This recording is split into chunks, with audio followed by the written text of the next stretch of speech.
ඔබට ශුද්ධාත්මයන්න් වහන්සේ තුළ ජේසුගේ සාක්ෂිකාරයෙක් වන්නට අවශ්‍ය නම් ඔබ අනිවාර්යයෙන්ම හිංසා පීඩා ප්‍රතික්ෂේප වීම ඒ වගේම මරණයට පවා මුහුණ දීමට සූදානම් කෙනෙක් වන්නට අවශ්‍යයි.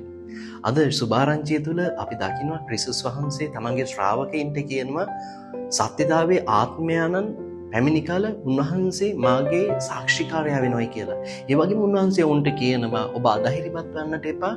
මිනිසුන් ඔබ ධර්මශාලාවලින් නිරපා දමාවි. ඒ වගේම ඔබ මරණයට පවා පත් කරાવી. එය දෙවිඳුන්ට කරන පූජාවක් විදියට ඔවුන් සලකාවි කියලා.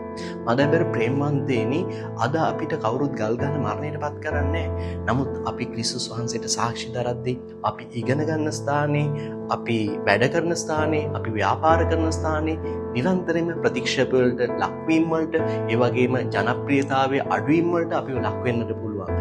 මේ හැම දෙයක්ම අපි දරාගෙන අපි ජේසුස් වෙනුවෙන් වැඩ කරද්දී ස්වර්ග රාජ්‍යයේ අපේ වටිනාකම ඉහළ යාවි.